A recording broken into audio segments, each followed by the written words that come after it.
romana. Tá? Atos capítulo 12, versículo 11, e eu vou ler o versículo 12, diz assim: considerando ele a sua situação, resolveu ir à casa de Maria, mãe de João, cognominado Marcos. Ou seja, Marcos tinha uma intimidade com o povo de Deus, com os discípulos, com os apóstolos de muito tempo, desde muito jovem. A Bíblia fala em Colossenses capítulo 4, versículo 9, eu vou ler o versículo 10, que diz assim: saúda-vos Aristarco, prisioneiro comigo, e Marcos, primo de Barnabé, sobre quem recebesses instruções, se ele for ter convosco, acolhei-o. Então você perceba que Paulo não está apenas pedindo para receber Marcos, como se fosse ele, mas ao mesmo tempo acolhei-o. Ou seja, Marcos ainda estava passando por um período de adaptação, por um período de desenvolvimento, por um processo de crescimento e de amadurecimento. Né? Então você perceba, se de um lado ele sofria bullying pelo jeito dele ser, do outro ele foi uma pessoa querida. Ele foi uma pessoa aconchegada ao ministério de Cristo, ao ministério dos apóstolos, que foi cuidado. E nós, como servos de Deus, precisamos aprender que o Evangelho, como já acabei de falar para você agora há pouco, né? Que, segundo alguns escritores, teólogos de renome mundial, eles dizem que o livro de Marcos é o livro mais importante do mundo. Por que é o livro mais importante do mundo? Porque foi o primeiro a ser escrito. Do chamado Novo Testamento e dos evangelhos, os 4 evangelhos, ele foi o primeiro a ser escrito. Dele originou o livro de Mateus e o livro de Lucas. E com certeza foi usado em primeiro lugar para a ministração, para a pregação do evangelho e para a instauração agora da igreja de Jesus Cristo. Então, perceba que o cuidado das pessoas ao redor de Marcos, não obstante Paulo ter espanado com Marcos no primeiro momento, mas você tem o quê? Você tem o cuidado. E Marcos, ele se propõe a crescer e se desenvolver de tal maneira que ele escreve um legado que ficará para sempre, para toda a eternidade, que é o Evangelho de Marcos. Diz a palavra do Senhor em Atos capítulo 13. Eu vou ler a partir do versículo 5. Chegados a Salamina, anunciava a palavra de Deus nas sinagogas judaicas, tinham também João como auxiliar. E olha que Marcos, quando vai para a primeira viagem de Paulo e Barnabé, lá em Atos 13, aqui que eu acabei de ler, Paulo e Barnabé são separados para uma obra, né, para a pregação do evangelho aos gentios, e eles são mandados para a primeira viagem. Marcos participa da primeira viagem de Barnabé e Paulo, liderados nesse momento ainda por Barnabé, primo de Marcos. A palavra mostra que Marcos era o auxiliar, e quando você vai no grego, no significado dessa palavra que ele auxiliava, Marcos era tão somente um empregado, não era missionário. Ele não era nem aspirante a missionário. Marcos era apenas um serviçal. Ele foi para servir a Paulo e Barnabé na primeira viagem. Quando na primeira viagem, né, eles chegam na região da Panfilha, o que acontece? Eu vou falar para você, eu vou juntar toda a história para ficar mais rápido, para ficar mais dinâmico. Então, quando eles chegam na região da Panfilha, Paulo possivelmente pega a sua enfermidade nesse momento. Por quê? Porque a Bíblia não narra em nenhum texto que Paulo saiu doente. Mas a Bíblia narra que após a primeira viagem missionária de Paulo, Paulo está doente. Então, é claro, se deduz que Paulo pegou a sua enfermidade, que o acompanharia pelo resto da sua vida, nesse momento. Por quê? Porque a região da Panfilha é uma região alagada, é uma região de mangues, é uma região de muito mosquito, muitas enfermidades que a gente poderia chamar daquilo que acontece até os dias de hoje, de febres, de malária, de febre amarela, de um monte de enfermidade que naquela época eram enfermidades mortais. Possivelmente, quando ele está na primeira viagem, ele vê Paulo sofrendo o que ele estava sofrendo. E quando eles começam a pregar o evangelho, a Bíblia mostra que essa primeira viagem, essa primeira pregação de Paulo, ela foi muito desgastante, mas não surtiu muito efeito, não teve frutos. Não fala de pessoas, de grupos de pessoas que se converteram. Ou seja, não foi uma viagem fácil em todos os sentidos. Então Marcos, mais uma vez, ele retrocede. E ele volta atrás na primeira viagem, sempre pensando de que Marcos foi apenas como um serviçal, como um empregado, ele não foi como missionário, ele não foi como aspirando o campo missionário, nada. Ele foi para servir. Veja que como jovem, muito jovem, ele queria servir de alguma maneira. Ele tinha um coração muito aberto a servir. Mas faltava-lhe consistência. Porque para ser missionário não basta apenas querer pregar o evangelho. É muito mais do que isso. E nós sabemos do que significa ser um missionário. Quando Marcos se vê diante de uma negativa quase que geral a respeito do evangelho, e ainda, possivelmente, Paulo ficando doente, é claro que ele fica um tanto quanto preocupado, ele volta para a casa da sua mãe. Tá?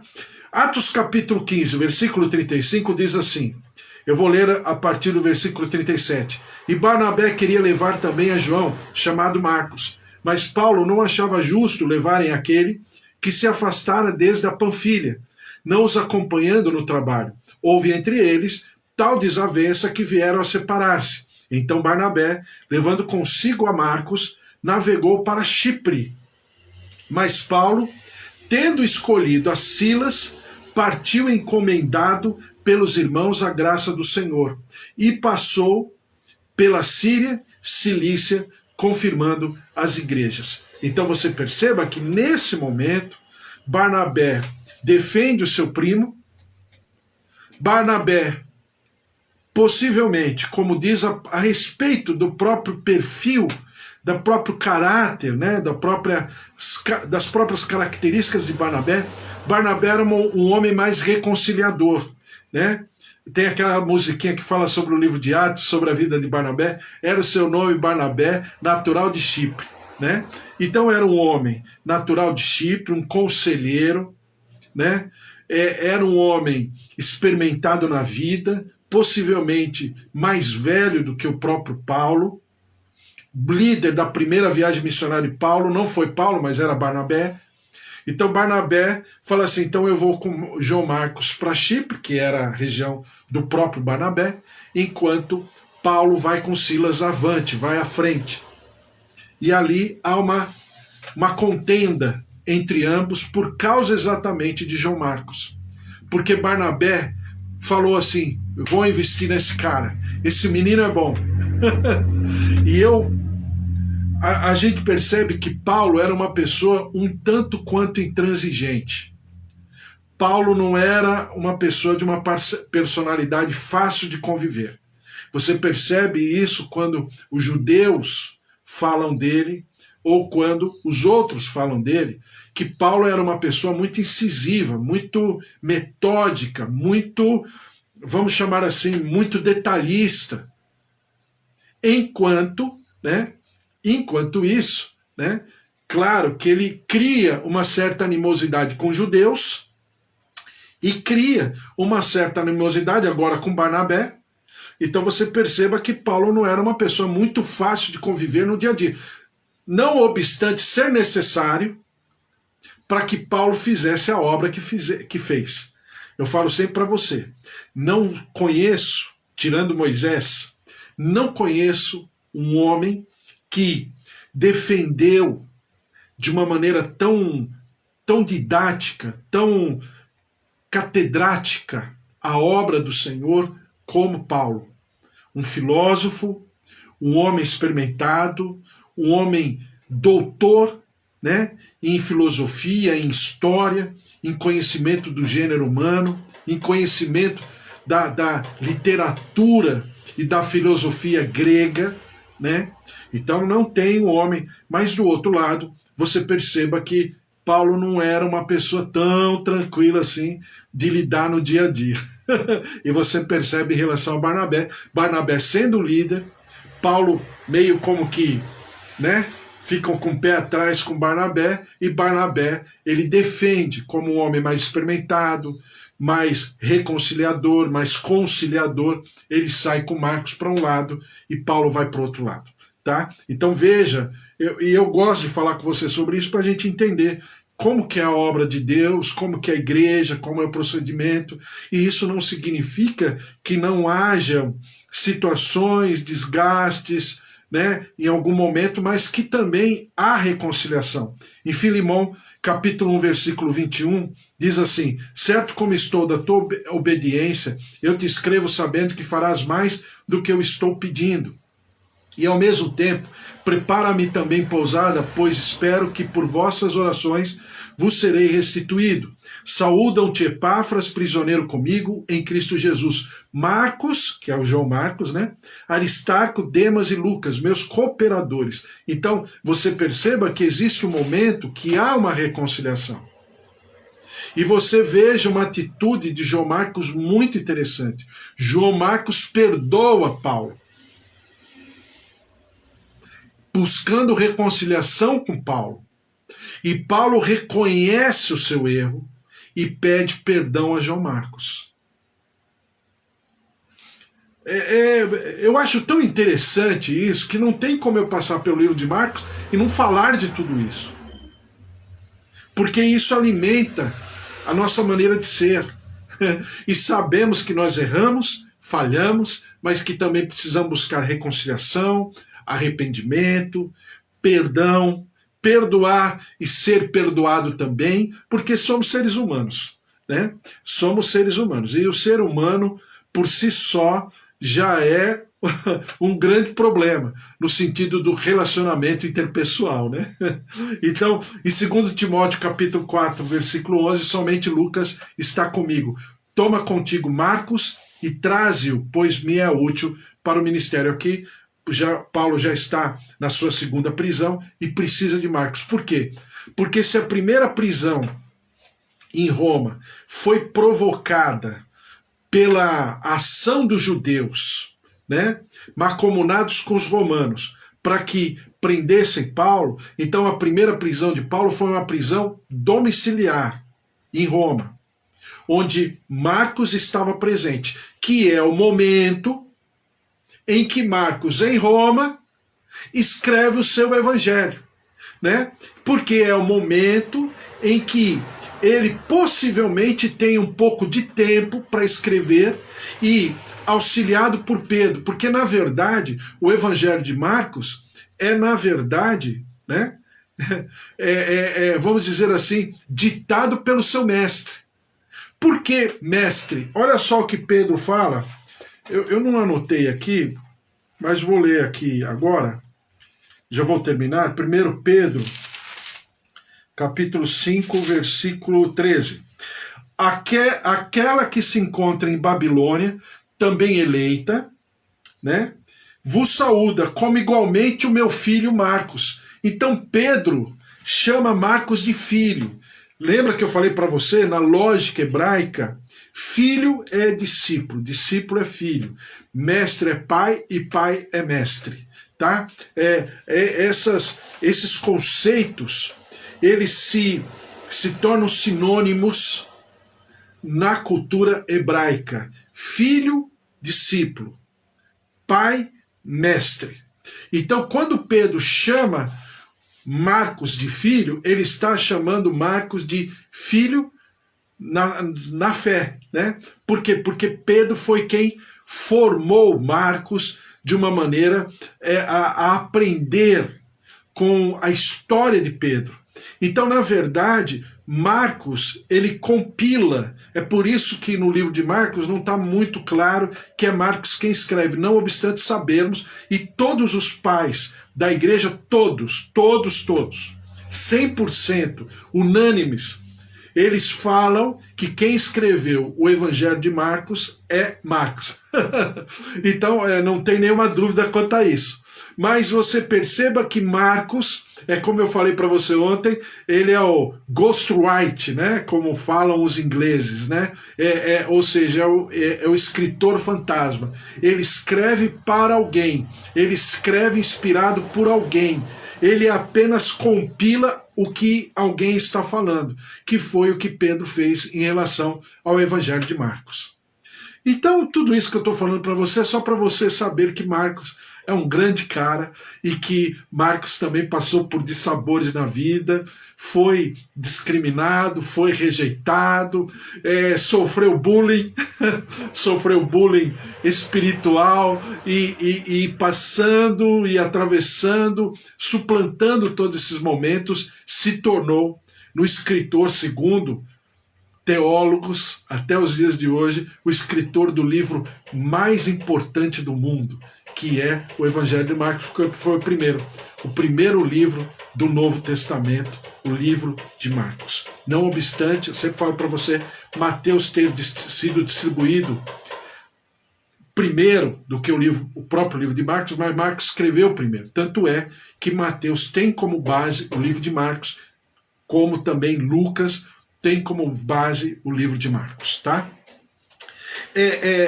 Marcos é um dos evangelhos sinóticos. Sinóticos significa olhados pela mesma ótica, não obstante serem escritos com perspectivas para públicos diferentes, né, dos evangelhos sinóticos. Então, Mateus escreve para o judeu, Marcos escreve para o romano e Lucas escreve para o grego, né? Lucas, ele tem um evangelho mais globalizado, mais mundial, né? Ele escreve para o grego. Quando na Bíblia fala nem grego nem judeu, por que a Bíblia fala? A Bíblia não está falando do grego, daquele que nasceu na Grécia, pura e simplesmente, mas está falando da cultura grega. E quando fala da cultura grega, fala do resto do mundo.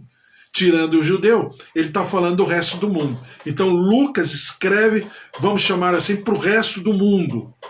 Marcos escreve para o romano, enquanto Mateus escreve para o judeu, tá? Sempre é bom você saber disso, porque assim você entende por que Marcos ele faz algumas citações que Mateus não se preocupa, que Lucas também não se preocupa. Por quê? Porque Marcos está escrevendo para um povo romano.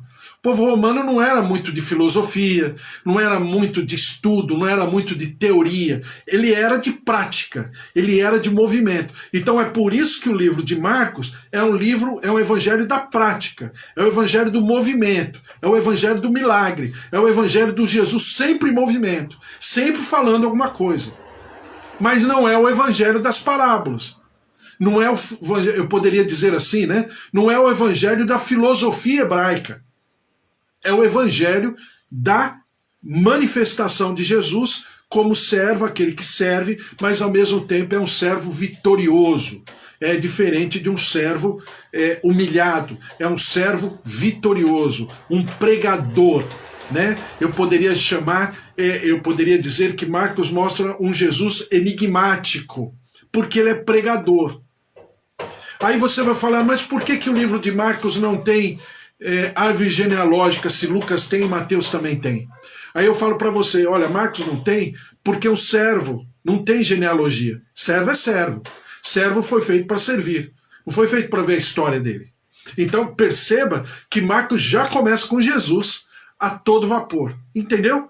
Deu para saber a diferença? São coisas maravilhosas. Então, dos 661 versículos do livro de Marcos, para você ter uma ideia, Mateus cita 606 versículos. 661 é a quantidade de versículos do livro de Marcos. Dos 661, Mateus cita 606 versículos do livro de Marcos. Dos 661 versículos de Marcos, Lucas vai além. Lucas ele cita 630 versículos do livro de Marcos, ou seja, dos 661, Lucas só não cita 31 versículos. O resto, Lucas cita todos os versículos inspirados no Evangelho de Marcos. Daí, eu falar para você que eu concordo com esses escritores quando eles dizem que o livro de Marcos é o livro mais importante do mundo. Por causa desses aspectos, por causa dessas particularidades. Ele escreve ao povo romano entre a primeira e a segunda prisão de Paulo. Porque se a primeira prisão de Paulo foi por obra, né, dos judeus, a segunda prisão de Paulo não.